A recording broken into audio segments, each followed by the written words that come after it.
Hi DSS friends. ఈరోజు మనము జనవరి 27, 2019 afternoon సెషన్లో జరిగిన టెట్కమ్ టీఆర్టీలోని మ్యాథ్స్ బిట్స్ నేర్చుకోబోతున్నాం. వీడియో లాస్ట్ వరకు చూడడానికి ట్రై చేయండి, ఎందుకంటే ప్రతి బిట్ ఇంపార్టెంటే కదా. ఓకేనా? వీడియో నచ్చితే లైక్ చేయండి. ఫస్ట్ ప్రాబ్లం చూస్తే, ఒక వ్యక్తి 16 అరటి పండ్లను 24 రూపాయలు కొని 8 పండ్లను 18 రూపాయల చొప్పున అమ్మగా అతనికి వచ్చు లాభం శాతంలో చెప్పండి అన్నారు. ఇక్కడ చూడండి, 16 పండ్లని 24 రూపాయలు కొన్నాడంట, 8 పండ్లని 18 రూపాయలకి అమ్మాడు. ఇక్కడ చూడండి, 12 పండ్లని 24 రూపాయలు కొని 8 పండ్లను 18 రూపాయలకి అమ్మాడు. అంటే ఇక్కడ చూడండి, 8 పండ్లు 18 అయితే 16 పండ్లు ఎంతకు అమ్మినట్టు? 18, ఇంకొక 18 అంటే 8కి 18 రూపాయలు కదా. అంటే ఇప్పుడు మొత్తం ఈ 16 పండ్లని ఎంతకు అమ్మినట్టు? 36 రూపాయలకి. ఓకేనా? ఇది వచ్చి అమ్మిన వెల, కొన్న వెల ఉంది. మనం కనుక్కోవాల్సింది లాభ శాతం. లాభ శాతం సూత్రం ఏమి? లాభం బై కొన్న వెల ఇంటూ 100. ఇక్కడ ఎంత లాభమో చూడండి, 24 రూపాయలకి కొని 36 రూపాయలకి అమ్మాడు. ఎంత లాభము? 12 రూపాయల లాభం. 12 బై కొన్న వెల ఎంత? 24 కదా. 24 ఇంటూ 100. ఇక్కడ 12 ఒకట్ల 12 రెండ్ల, 2 ఒకట్ల 2 50ల 100. అంటే ఎంత లాభ శాతం అంటే 50%. Third option. అర్థమైంది కదా. నెక్స్ట్ బిట్ చూడండి, కొంత సొమ్ముపై 10% వడ్డీ రేటు చొప్పున 2 సంవత్సరాలకు అయ్యే చక్రవడ్డీ, సాధారణ వడ్డీల తేడా ఇచ్చారు. అయినా ఆ సొమ్ము ఎంత? ఇక్కడ వడ్డీ రేటు ఆర్ వాల్యూ వచ్చి 10, 2 సంవత్సరాలు అనేది టైము. ఇక్కడ వచ్చి చక్రవడ్డీ, బారు వడ్డీ రెండింటి యొక్క డిఫరెన్స్ ఇచ్చారు. అయితే ఆ సొమ్ము పి కనుక్కోవాలి. ఓకేనా? చక్రవడ్డీకి ఫార్ములా మనకు తెలుసు కదా, CI equal to P into 1 plus R by 100 whole to the power of n minus P. ఇది చక్రవడ్డీ ఫార్ములా. మళ్ళీ ఇక్కడ ఏమి? సాధారణ వడ్డీ కూడా తేడా కదా చెప్పింది. సాధారణ వడ్డీ అంటే ఏమి? I equal to PTR by 100. ఈ రెండింటి తేడా దేనికి సమానం అంట? 556కి సమానం. ఇప్పుడు మనకి ఇచ్చిన విలువలన్నీ ఇందులో ప్రతిక్షేపించుకుంటాం. ఇక్కడ పీనే మనం కనుక్కోవాల్సింది, పీ తెలియదు. ఇక్కడ ఆర్ అంటే 10 కదా, ఇక్కడ 10 ఉండింది అనుకోండి, ఇక్కడ 100 ఒకట్ల 100, ఇది ఒక 10. ఎంత అవుతుంది? 110 బై 100. ఎన్ అంటే టైం అనమాట, 2 సంవత్సరాలు కదా. సో 110 బై 100ని స్క్వైర్ అంటే 2 సార్లు వేసుకుంటాను. ఓకేనా? తర్వాత ఇక్కడ మైనస్ పి అలానే ఉంది. ఇక్కడ పి ఏమో మనకు తెలీదు. టీ అంటే 2 కదా, R rate of interest 10 by 100. ఇది ఇక్కడ కట్ అవుతుంది. ఓకే. ఇప్పుడు ఇక్కడ ఏమన్నా క్యాన్సిల్ పోతుందేమో చూస్తే, ఇక్కడ 0, ఇక్కడ 0, ఇక్కడ 0, ఇక్కడ 0 క్యాన్సిల్ అయింది. అయితే ఇంకా లవంలో 11 ఇంటూ 11 అంట 121 బై 10 ఇంటూ 10 100 అవుతుంది. 121 బై 100. ఇక్కడ పి అలానే ఉంది.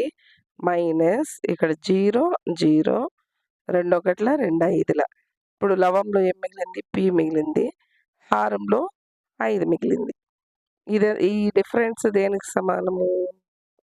ఇక్కడికి మాత్రమే బ్రాకెట్ 556. ఇది అలానే ఉంది లాస్ట్ వరకు. ఇప్పుడు ఇక్కడ పి, ఇక్కడ పి, ఇక్కడ పి ఉంది కదా, ఇవన్నీ కామన్గా బయట తీసేస్తాను. అప్పుడు ఇక్కడ ఎంత ఉంటుంది? 121 బై 100 మైనస్ ఇక్కడ 1 ఉంటుంది, మైనస్ ఇక్కడ పి వెళ్ళిపోయింది కాబట్టి 1 బై 5 ఉంటుంది. ఇదంతా 556కి సమానం. ఇప్పుడు చూడండి, ఇక్కడ హారంలో 100 ఉంది కదా, ఇవి కూడా 100 చేసేసుకుంటాం. ఎలా చేస్తాము? ఇక్కడ ఈ 1ని 100తో గుణించి 100తో భాగించుకుంటాం. ఇది 100 రావాలనుకోండి, 20తో గుణించి 20తో భాగించుకుంటే ఇది కూడా 100 అవుతుంది. సో ఇక్కడ చూడండి, పి ఇంటూ, ఇప్పుడు ఇది 100, ఇక్కడ 100, 5 ఇంటూ 20 అంటే ఇది కూడా 100. సో లవాలన్నీ 121 ఇక్కడ -100 వస్తుంది. 1 × 100 -100 ఇక్కడ మైనస్ ఇక్కడొచ్చి 1 × 20 20 కదా! వీటన్నిటికి హారం ఎంత? 100 ఇక్కడ 556 అలానే ఉంది. ఇక్కడ చూడండి ఈ మైనస్ వాల్యూ 2 కూడుకోవాలి. అప్పుడు ఎంత అవుతుంది? -120 అవుతుంది. ఇక్కడ 121లో -120 పోతే 1 కదా మిగులుతుంది. 1/100 556 మనకు కావాల్సింది P కాబట్టి హారంలో ఉండే 100ని ఇటువైపు పంపించామనుకోండి గుణిస్తుందనమాట. అప్పుడు ఎంత అవుతుందో చూడండి. 55,600 అనమాట. ఇక్కడ ఉంది చూడండి 4th ఆప్షన్‌లో. అర్థమైందా? చాలా ఈజీ.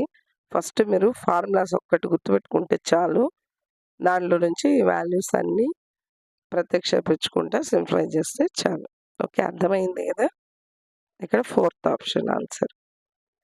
ఇక్కడ చూడండి 1701, 1575 మరియు 2016ల గసాబా ఎంత అన్నారు. ఇక్కడ చూడండి ఫస్ట్ 1701ని విభాజ్యంగా తీసుకొని 1575తో భాగిస్తాము. తర్వాత వచ్చిన దాంతో దీన్ని భాగిస్తాము అన్నమాట.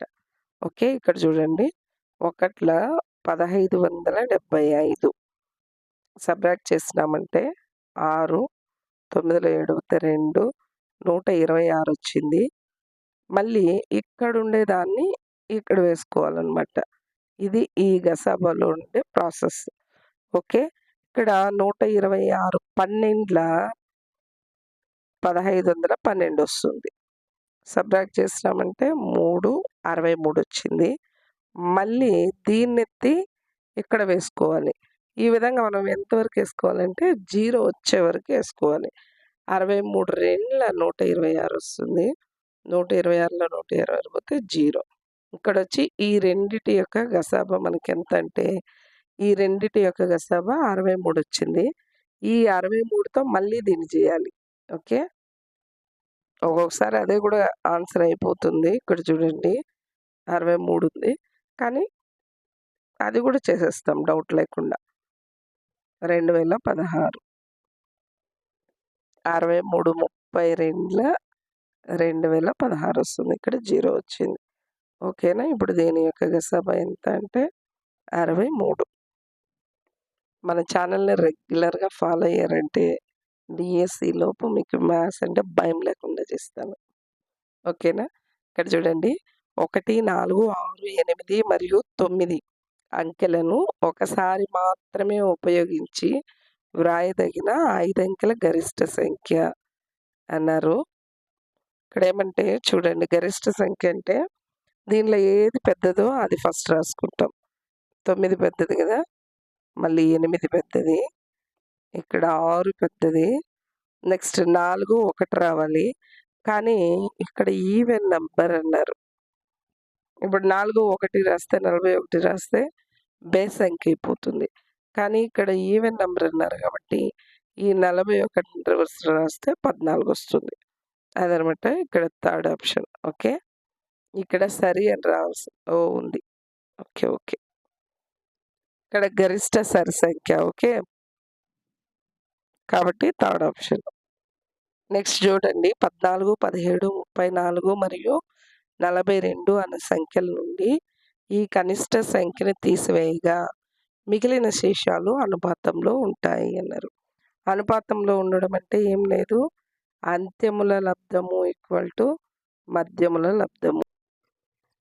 ఇక్కడ వీళ్ళు ఏమన్నారు, ఈ సంఖ్యల నుండి ఈ కనిష్ట సంఖ్యను తీసివేయగా మిగిలిన శేషాలు అనుపాతంలో ఉంటాయి అన్నారు. ఎంత తీసేయాలో మనకు తెలియదు కాబట్టి వీటన్నిటిలోనూ ఎక్స్ తీసేస్తాం. చూడండి 14 - x ఇంటూ ఈ రెండిటి లబ్ధం కదా 42 - x equal to 17 - x into 34 - x. ఇంతే. ఇందులో నుంచి మనం ఎక్స్ వాల్యూ కనుక్కుంటాము. దాన్ని తీసుకెళ్ళి ఆ కనిష్ట సంఖ్యే కదా కనుక్కోమన్నారు. ఎక్స్ కనుక్కుంటే చాలు. ఓకేనా? ఇప్పుడు చూడండి ఈ 2 గుణించుకోవాలి. ఓకే. 14 × 42 ఇక్కడేస్తా. 14 2 28 14 4 56 ఇదొక 2 58 అంటే ఈ 2 గుణించుకుంటే మనకి 588 వచ్చింది. మళ్ళీ ఇక్కడ మైనస్ ఉంది కదా! మైనస్ చేసి 14 × x 14x మళ్ళీ ఈ 2 చేయాలన్నమాట. ఇక్కడ ఉంది చూసారా? ఇది 2 గుణించుకోవాలి. మైనస్ 42x మళ్ళీ ఈ 2 గుణించుకోవాలి. ప్లస్ x × x² ఇది లెఫ్ట్ సైడ్‌ది అయిపోయింది. ఇప్పుడు రైట్ సైడు 17 × 34 కనుక్కోవాలి. 578 వస్తుంది. 17 × x మైనస్ 17x ఇక్కడ minus x × 34 minus 34x minus into minus plus కదా! x × x² ఇప్పుడు అన్నీ ఇటువైపు తెచ్చుకునేస్తాం. ఇక్కడ ఉంది చూడండి 588 ఈ నంబర్‌ని దీని పక్కకి తెచ్చామనుకోండి ప్లస్ వాల్యూ కదా! మైనస్ 578 ఇక్కడొచ్చి మైనస్ 14x ఉంది. ఇది ఈక్వాలిటీకి ఇటువైపు వస్తే ప్లస్ 34x అవుతుంది. ఓహ్! 7 కూడా ఉందా? ఓకే. ఓకే. సరే ఇది కూడా తెచ్చేస్తాను. ప్లస్ 17x ఇక్కడొక x మిస్ చేశా. మైనస్ 42x మళ్ళీ ఇక్కడ x² ఇక్కడొక x² ఉంది. ప్లస్ x² ఇది ఇటువైపు వస్తే మైనస్ x² మొత్తం బై 0 అవుతుంది. ఇప్పుడు 588 నుంచి 78 తీసేసామనుకోండి ఎంతొస్తుంది? 10 వస్తుంది. తర్వాత ఇది చూడండి మైనస్‌లు 2 కలుపుకుందాం. ఈ 2 ఎంత 40, 50, 56 అది కూడా మైనస్‌లో ఉంది. ప్లస్‌లో ఉండే విలువ ఇది 2 కలుపుకున్నాం అనుకోండి 3, 4, 51 ఇదొచ్చి ప్లస్‌లో ఉంది. 56లో 51 పోతే 5 కదా! అది కూడా మైనస్ 5 మైనస్ 5x తర్వాత ఇక్కడ ప్లస్ x² మైనస్ x² పోయింది. ఇంకంతే ఇంకేం లేదు 0. ఇప్పుడు ఈ 5x అటువైపు పంపించామనుకోండి ప్లస్ 5x అవుతుంది. రెండు వైపులా 5తో భాగించామంటే 5 రెండ్ల అంటే x వాల్యూ మనకి ఏమొచ్చిందంటే 2. ఓకేనా? కాబట్టి ఫోర్త్ ఆప్షన్ దీని ఆన్సర్. నెక్స్ట్ బిట్ చూడండి. ఒక సంఖ్యలో 65% దానిలో 4/5 వంతు కన్నా 21 తక్కువైనా ఆ సంఖ్య ఏంటి అన్నారు. ఒక సంఖ్యలో 65% అంటే ఆ సంఖ్య మనకు తెలీదు కాబట్టి ఎక్స్‌లో 65% 65% అంటే 65/100 దీని వాల్యూ వచ్చి దానిలో 4/5 వంతు అంటే ఎక్స్‌లో 4/5 వంతు కన్నా 21 తక్కువ అన్నారు. తక్కువ అంటే ఏం చేయాలి? మైనస్ 21. ఓకే. ఇప్పుడు ఈ 21ని ఇటువైపు ఈ వాల్యూని అటువైపు పంపించుకుంటాం. దానికి ముందు ఇక్కడ ఏమన్నా క్యాన్సిల్ పోతుందేమో చూసామంటే 5తో 5 రెండ్ల 5 ఒకట్ల 5 మూడుల 15 ఇప్పుడు ఎక్స్ 13/20 మిగిలింది. ఈ ఎక్స్ కూడా ఇటువైపు వచ్చిందాం లేదా 21 ఇటువైపు ఒక్క నిమిషం 4x/5 మైనస్ 21 ఉంది. దీన్ని ఇటువైపు తెచ్చుకున్నాం అనుకోండి ప్లస్‌లోకి వస్తుంది కదా! ఇక్కడ 4x/5 దీన్ని అటువైపు తీసుకెళ్తే మైనస్‌లోకి వస్తుంది కదా! 13x/20 ఇప్పుడు రెండిటి హారాన్ని ఈక్వల్ చేస్తాను ఇక్కడ. ఇక్కడ 20 ఉంది కాబట్టి దీన్ని 4తో గుణించి 4తో భాగించామనుకోండి 2 కూడా 20 అవుతుంది. సో ఇక్కడొచ్చి 21 అలానే ఉంటుంది. ఇక్కడ 4 4 16x/20 మైనస్ ఇక్కడ 13x/20 ఇక్కడ చూడండి 2 16 నుంచి -13 పోతే ఇంకెంత మిగులుతుంది ఇక్కడ? 3 కదా మిగులుతుంది. ఇక్కడ చూడండి లెఫ్ట్ సైడ్ 23 అలానే ఉంది. ఇక్కడ 3x/20 ఉంటుంది. ఈ 3x అలానే పెట్టుకొని 20ని ఇటువైపు పంపించామనుకోండి, ఇక్కడ భాగిస్తా ఉండేది ఇటువైపు వస్తే గుణిస్తుంది. 21 × 20 = 3x. ఇప్పుడు మనము రెండు వైపులా 3 ఎక్కంతో క్యాన్సిల్ చేస్తాం. 3 1 3 7 7 × 20 7 140 కదా. ఎక్స్ వాల్యూ మనకి ఎంత వచ్చింది? 140. ఇదే దీని యొక్క ఆన్సర్. చూడండి సెకండ్ ఆప్షన్. అర్థమైందా? ఇది ఫస్ట్ మనం ఇదొక్కటి రాసుకుంటే చాలు. ఒక సంఖ్యలో 65% అంటే ఎక్స్‌లో, లో అంటే ఇంగ్లీష్‌లో మనకు హాఫ్ వస్తుంది కదా. హాఫ్ అంటే ఇంటూ గుణించుకోవాలన్నమాట. ఎక్స్ × 65/100 అందులో 4/5 వంతు అన్నారు కాబట్టి ఎక్స్‌లో ఇది కూడా హాఫే వస్తుంది. ఓకే. తక్కువ అన్నప్పుడు -21 వేసుకొని ఇందులో ఎక్స్ వాల్యూ కనుక్కున్నామంటే 140 వచ్చింది.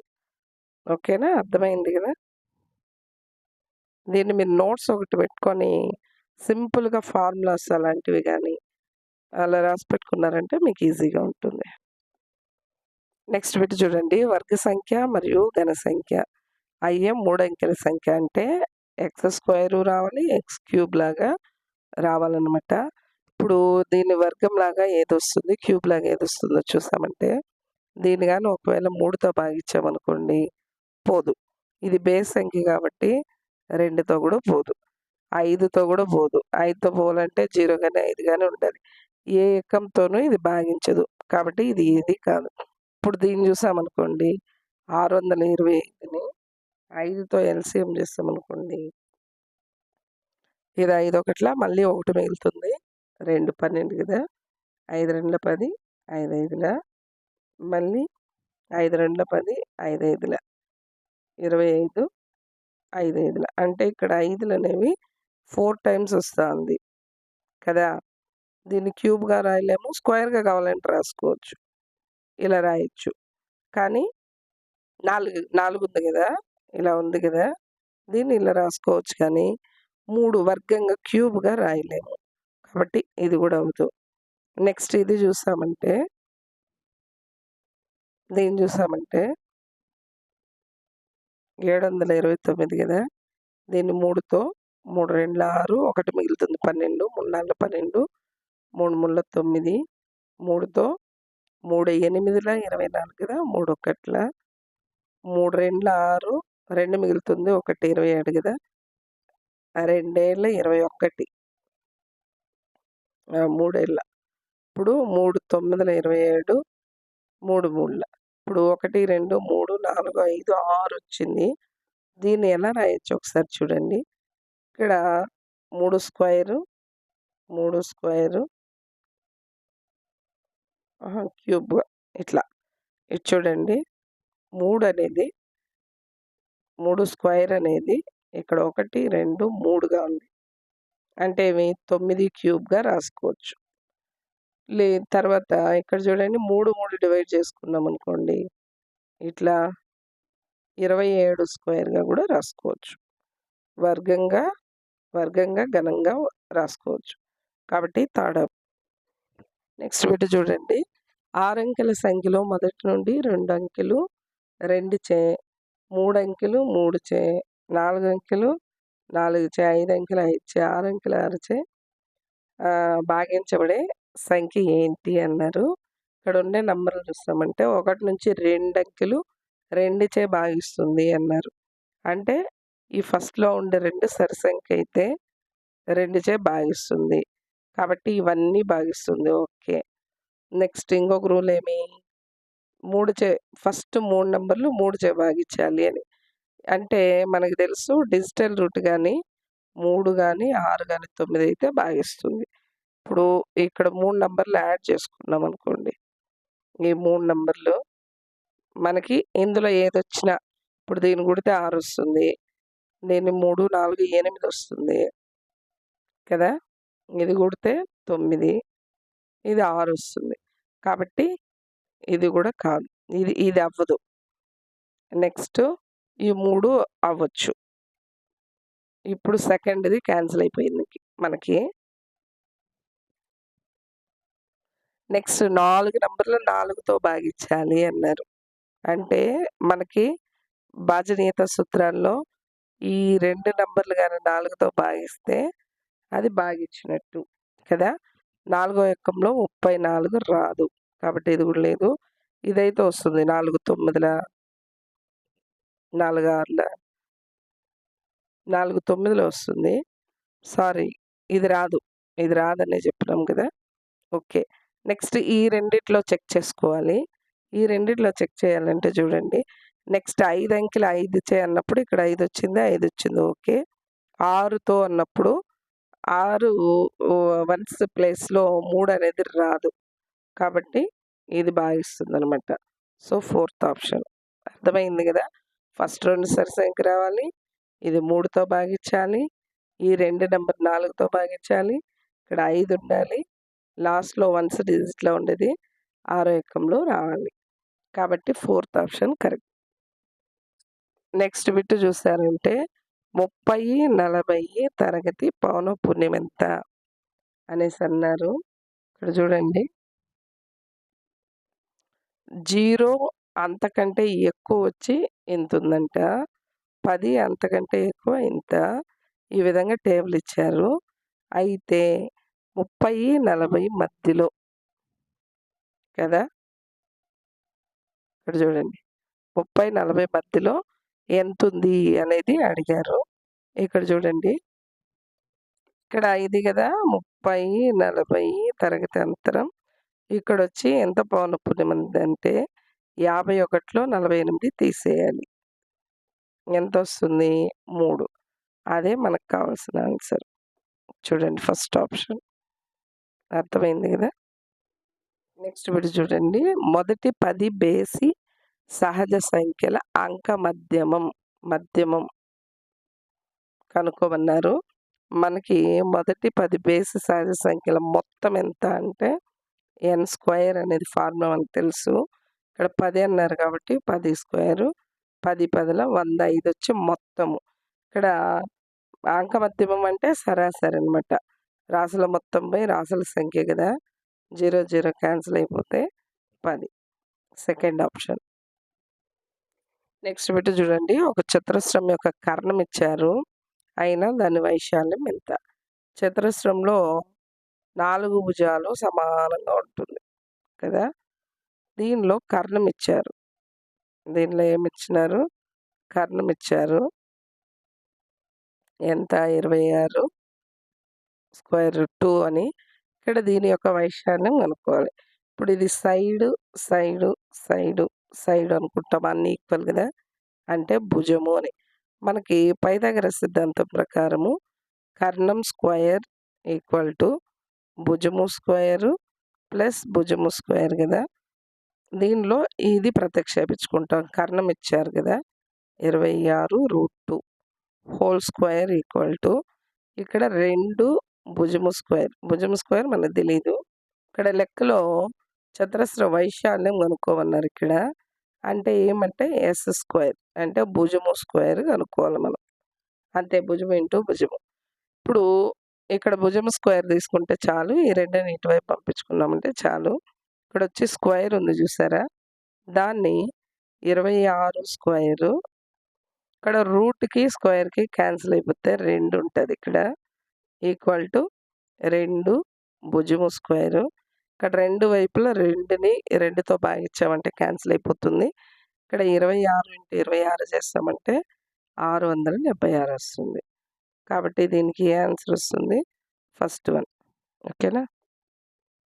నెక్స్ట్ బిట్ చూడండి. ఒక త్రిభుజం యొక్క బాహ్య కోణము 140 డిగ్రీలు మరియు దానిలో ఎదురుగా ఉండే అంతరాభిముఖ కోణంలో ఒకటి 55 డిగ్రీలైన మరొక అంతరాభిముఖ కోణం ఎంత అన్నారు. ఇక్కడ చూడండి, ఒక త్రిభుజం ఉంది. దీంట్లో ఇక్కడ బాహ్య కోణం వచ్చి 140 డిగ్రీలు ఇచ్చారు. ఇందులో ఒక కోణం 55 ఇచ్చారు. ఇంకొకటి ఎంత అనేది అడిగారు.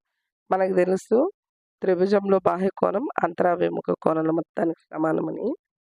ఇప్పుడు మనం ఈ 40లో దీన్ని గాని తీసేస్తామనుకోండి ఇదొస్తుంది 140లో.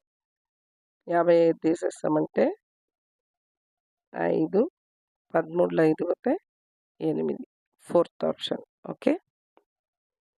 నెక్స్ట్ బిట్ చూడండి. 5 power 2x equal to cube root 625 మొత్తానికి హోల్ పవర్ 6/x ఉంది. ఈ క్యూబ్ రూట్‌ని ఎలా రాసుకుంటామంటే 1/3గా రాసుకుంటాం క్యూబ్ రూట్‌ని. ఓకే. Into 6/x. ఇక్కడ 3 ఒకట్ల 3 రెండ్ల. ఇప్పుడు మనకి 2/x మిగిలింది. ఈ పక్క 5 పవర్ 2x అలానే ఉంది. 625 whole to the power of 2/x ఉంది. ఈ 625ని కూడా 5 వర్గంగా రాసుకున్నాం. 5 ఘాతంగా రాసుకున్నాం అనుకోండి. ఎల్‌సీఎం చేస్తున్నా. 5తో 5 ఒకట్ల 1 మిగులుతుంది 2 కదా! 5 రెండ్ల 10, 5 ఐదుల 25. మళ్ళీ 5తో 5 రెండ్ల 10, 5 ఐదుల 5 ఐదుల అంటే 1, 2, 3, 4. అంటే దాన్ని ఎలా రాసుకోవచ్చు చూడండి. 5 పవర్ 4 అంటే 4 ఇంటూ 2/x అవుతుందనమాట. ఓకే. ఇప్పుడు రెండు వైపులా భూములు సమానంగా ఉంది కాబట్టి ఘాతాంకాలు సమానం చేసుకున్నాం అనుకోండి. ఏమొస్తుంది చూడండి. 2x ఈక్వల్ టు 4 రెండ్ల 8 కదా! 8/x. ఇప్పుడు రెండు వైపులా 2 ఒకట్ల 2 నాలుగుల ఈ x ఇక్కడ హారంలో ఉంది. ఇటువైపు వస్తే x స్క్వేర్ ఈక్వల్ టు 4 అవుతుంది. 4ని 2 స్క్వేర్‌గా రాసుకోవచ్చా? 2 స్క్వేర్. ఇక్కడ స్క్వేర్‌కి ఇక్కడ స్క్వేర్ క్యాన్సిల్ అయితే మనకి x వాల్యూ ఎంతొస్తుందంటే 2. ఇది ఫోర్త్ ఆప్షన్. ఓకేనా? నెక్స్ట్ బిట్ చూడండి. ఇక్కడ 125ని 5 రెండ్ల 10, 5 ఐదుల 25, 5 ఐదుల 1, 2, 3. ఈ 125ని 5 క్యూబ్‌గా రాసుకోవచ్చు కదా! ఇక్కడ ఏ ఉంది. మొత్తాన్ని క్యూబ్. 5a క్యూబ్ మైనస్ ఈ 27ని ఎలా రాసుకోవచ్చు? 3 9ల 27, 3 3ల 9. 3 క్యూబ్‌గా రాయొచ్చు కదా! సో, 3 ఇక్కడ b ఉంది కదా! దీన్ని క్యూబ్‌గా రాసుకోవచ్చు. ఇది ఎలా ఉందో చూడండి. ఏ క్యూబ్ మైనస్ బి క్యూబ్ లాగుంది కదా! దీనికేమి సూత్రం a minus b into a square plus ab plus b square. ఈ విధంగా దీన్ని రాసుకుంటాం. దీన్ని. ఓకేనా? ఇక్కడ వీళ్ళేం చెప్పారు? ఒక కారణాంకం రాయమని చెప్పారు. ఇప్పుడు ఈ విధంగా రాసుకున్నామనుకోండి. ఇది a అనుకుంటాం. దీన్ని b అనుకుంటే a మైనస్ b ఎలా రాస్తాం? 5a minus 1/3b. Next a square అంటే ఇది స్క్వేర్ అనమాట. Okay. 5a square plus 5a into ab కదా! 1/3b ప్లస్ b స్క్వేర్ అంటే ఇది. 1/3b square. ఓకే. ఇప్పుడు 5a మైనస్ 1/3b ఇక్కడ 5 ఐదుల 25 కదా! 25 a స్క్వేర్ ప్లస్ 1తో గుణించినప్పుడు 5a/3b ప్లస్ 1/3 స్క్వేర్ అంటే 3 3ల 9 b స్క్వేర్. ఇంతే. ఈ రెండిట్లో ఏదో ఒకటనమాట. ఇక్కడుంది చూడండి. ఇది 25a square 5a/3b plus 1/9b square. సెకండ్‌ది. ఓకే. నెక్స్ట్ బిట్ చూడండి. రవి యొక్క తండ్రి ప్రస్తుత వయస్సు రవి యొక్క తండ్రి ప్రస్తుత వయస్సు రవి ప్రస్తుత వయస్సుకు 3 రెట్లు. అంటే ఇప్పుడు రవి వయసు మనకు తెలీదు x అనుకుంటాను. వాళ్ళ తండ్రి వయసు ఎంతంట? రవి ప్రస్తుత వయసుకి 3 రెట్లు. 3 రెట్లు. అంటే 3తో గుణించుకుంటాం. 5 సంవత్సరాల తర్వాత ఇప్పుడు 5 సంవత్సరాల తర్వాత వీడిది రవిది ఎంత వయసు అవుతుంది? ఇంత. ఈయనది ఎంత అవుతుంది? 3x ప్లస్ ఇంత. ఇప్పుడు 5 సంవత్సరాల తర్వాత వారి వయసులో మొత్తం 70. అయితే రవి ప్రస్తుత వయసు ఎంత? ఎక్స్ కనుక్కుంటే చాలు. ఇప్పుడు ఈ మొత్తం ఎంతంట? ఈ మొత్తము 70కి సమానం అన్నారు కదా! అంటే ఏమి? X plus 5 plus 3x plus 5 equal to 70. ఇప్పుడు ఈ ఎక్స్ కలుపుకుంటే 4x. ఈ 2 కలుపుకుంటే 10 కదా! అటువైపు పంపించామంటే -10 అవుతుంది. 70లో 10 పోతే 60 కదా! ఎక్స్ ఈక్వల్ టు ఇక్కడ గుణించే 4 ఇటువైపు వస్తే భాగిస్తుంది. 4తో 4 ఒకట్ల ఇక్కడ 4 ఒకట్ల పోతే ఇంక 2 ఉంటుంది ఇక్కడ. 0 20 4 5ల 20. ఎక్స్ వాల్యూ ఎంత అంటే 15. అంటే రవి ప్రస్తుత వయసు 15 సంవత్సరాలు. Third option. నెక్స్ట్ బిట్ చూడండి. ఒక స్తూపాకార వస్తువు యొక్క ప్రక్కతల వైశాల్యం 1760 మరియు ఘనపరిమాణం ఎంత ఇచ్చారు? అయితే దాని ఎత్తు కనుక్కోవాలి. ఓకేనా? ప్రక్కతల వైశాల్యానికి సూత్రం ఏమంటే 2πrh.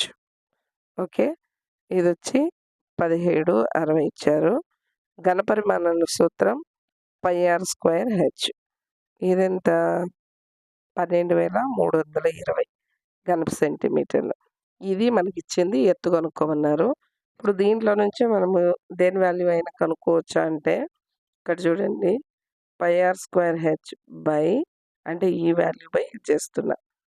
2πrh equal to 12,320/1760. ఇందులో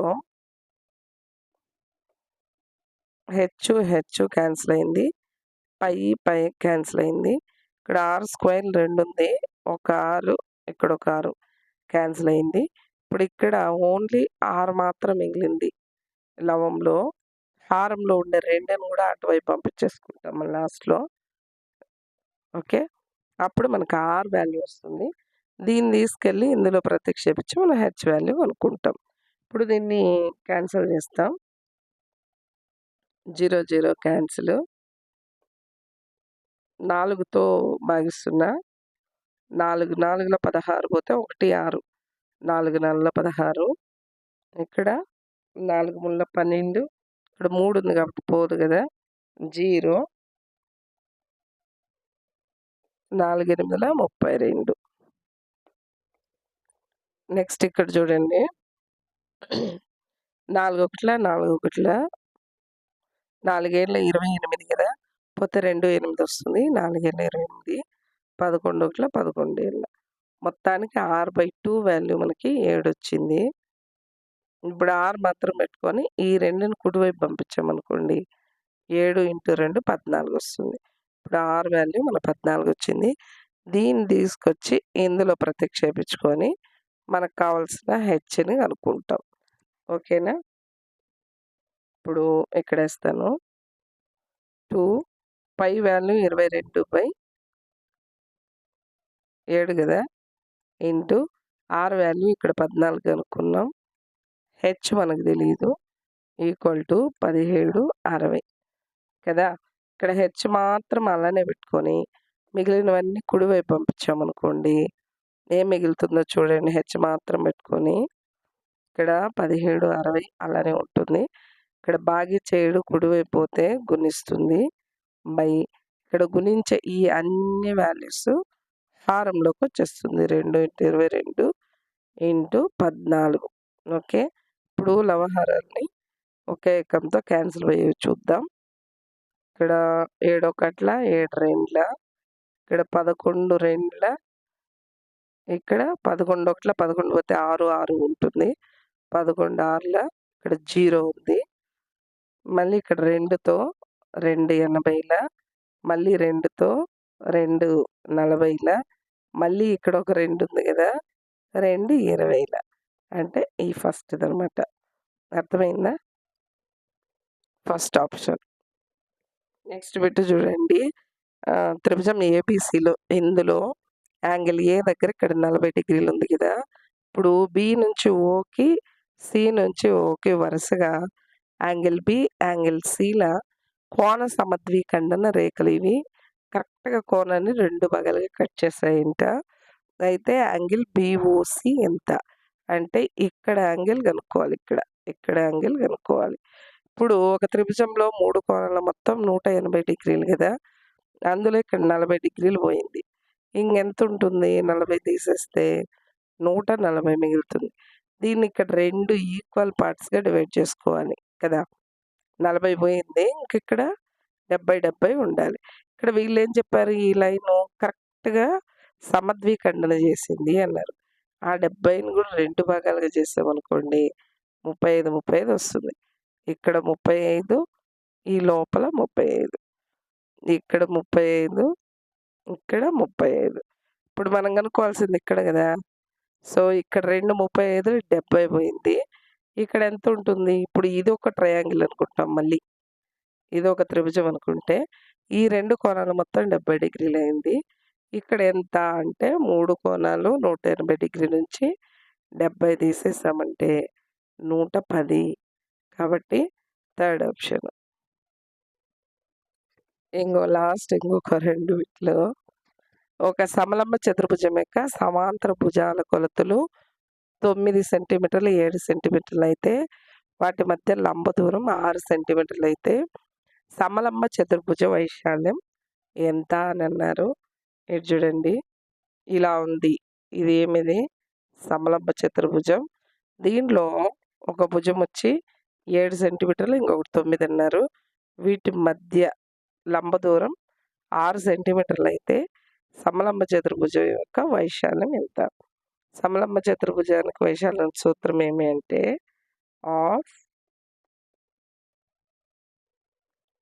ఇది ఏ అనుకుంటాం, ఇది బి అనుకుంటాము. హెచ్ ఇంటూ ఏ ప్లస్ బి. ఓకేనా? వీటి లంబ దూరం 6 కదా! హాఫ్ ఇంటూ 6 ఇంటూ ఈ 2 7 ప్లస్ 9 ఎంత? 2 ఒకట్ల 2 మూడుల 3 ఉంది. 9 7 16 కదా! 16 మూడుల 48. Fourth option. Next bit ABCD చతుర్భుజంలో కర్ణం 10 సెంటీమీటర్లు మరియు ఏసీ పై శీర్షములు బీడి నుంచి గీచిన లంబ దూరములు 5, 6 సెంటీమీటర్లు పొడవు కలిగి ఉండే ఏబిసిడి చతుర్భుజ వైశాల్యం ఎంత అన్నారు. ఇప్పుడు మనకు తెలుసు చతుర్భుజం 4 భుజాలు ఎలా అయినా ఉండొచ్చు. ఇక్కడ వీళ్ళు ఎట్లయినా ఉండొచ్చు. ఏ, బి, సి, డి అన్నారు. ఇక్కడ ఏసీ కర్ణం వచ్చి ఎంత ఇచ్చారు? 10. మళ్ళీ బి నుంచి దీనికి గీశారు కదా! ఈ హైట్ వచ్చి 5. ఇక్కడ నుంచి దీనికి గీశారు కదా! ఇదొచ్చి 6. అయితే దీని యొక్క చతుర్భుజ వైశాల్యం ఎంత అని అన్నారు. ఇక్కడ చూడండి దీనికి సూత్రం ఏమంటే హాఫ్ కర్ణము ఇంటూ ఈ లంబ దూరాల మొత్తం h1 plus h2 height. Okay, ఇది h1 ఇది h2 అనుకుంటే ఇప్పుడు చూడండి కర్ణం ఎంత? 10. ఇక్కడ h1 5, h2 6. ఇక్కడ 2 ఒకట్ల 2 5ల ఇక్కడ 5 మిగిలింది. 5 ప్లస్ 6 11 కదా! 5 11ల 55. First one. ఇది లాస్ట్ బిట్టు. వృత్త పరిధి 22 సెంటీమీటర్లైనా దాని అర్ధవృత్త వైశాల్యం ఎంత? వృత్త పరిధికి సూత్రం ఏమి? 2πr. దీని వాల్యూ వచ్చి 22 అన్నారు. మనం కనుక్కోవాల్సింది అర్ధవృత్త వైశాల్యం అంటే వృత్త వైశాల్యం πr², అందులో అర్ధము అన్నారు, సగము. ఇది కనుక్కోవాలి మనం ఇప్పుడు. చూడండి ఇందులో నుంచి మనం r వాల్యూ కనుక్కుంటాం. పై వాల్యూ మనకు తెలుసు 22/7 ఇంటూ r ఈక్వల్ టు 22. ఇక్కడ r అలానే పెట్టేసుకొని ఈ భాగించే 7ని ఇటువైపు పంపిస్తే గుణిస్తుంది. ఇక్కడ గుణించే ఈ వాల్యూస్ భాగిస్తుంది. ఇప్పుడు లవహారాలు రెండింటిని కూడా క్యాన్సిల్ చేస్తామంటే ఇది మిగిలింది. 2 ఒకట్ల 2 మూడుల 6.5. ఇక్కడ మనకి r వాల్యూ 3.5 వచ్చింది. దీన్ని తీసుకెళ్ళి ఇందులో ప్రతిక్షేపించుకుంటాం. పై అంటే ఎంత? 22/7 ఇక్కడ ఆల్రెడీ హారంలో 2 ఉంది. R వాల్యూ R స్క్వేర్ అన్నారు కాబట్టి Rని 2 సార్లు వేసుకోవాలి. 3.5 ఇంటూ 3.5 ఓకే. ఇప్పుడు ఈ పక్క ఇంకేం మిగిలింది? ఏం లేదు. దీన్ని సింప్లిఫై చేసుకుంటే చాలు. ఇక్కడ చూడండి 2 ఒకట్ల 2 11 ఇక్కడ 7 ఉంది చూసారా? 7.5 7.5 ఈ పాయింట్ పోవడానికి హారంలో 100తో గుణించుకుంటాం, భాగించుకుంటాం. హారంలో ఈ 2 పాయింట్స్ పోవడానికి. ఓకేనా? ఇప్పుడు 7 ఒకట్ల 7 ఐదుల మళ్ళీ ఇక్కడ 5తో 5 ఒకట్ల 5 20ల మళ్ళీ 5 ఏడుల 5 10ల 11 ఇంటూ 7 ఇక్కడ మళ్ళీ ఒకసారి క్యాలిక్యులేట్ చేస్తాను. పై వాల్యూ 22/7 కదా! ఇక్కడ ఆల్రెడీ ఇక్కడ 2 ఉంది. R వాల్యూ ఇక్కడ 3.5 3.5 కదా! ఇక్కడ ఈ పాయింట్ 2 పాయింట్లు పోవడానికి మనము 100తో భాగించుకున్నామనుకోండి. ఈ పాయింట్స్ పోతుంది 35 35 మిగులుతుందనమాట. ఇప్పుడు ఈ 2తో 2 ఒకట్ల 2 11ల 7 ఒకట్ల 7 ఐదుల మళ్ళీ ఇక్కడ 100ను కూడా క్యాన్సిల్ చేస్తున్నా. 5 ఒకట్ల 5 20ల ఈ 5 ఏళ్ల 5 ఏళ్ల 35 5 10ల ఇంకేం మిగిలింది?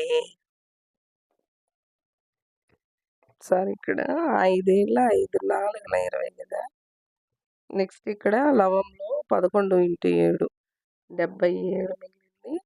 హారంలో 4 అంటే 77ని 4తో భాగిస్తాం. ఇక్కడ చేస్తా 4తో భాగిస్తాం. ఓకే.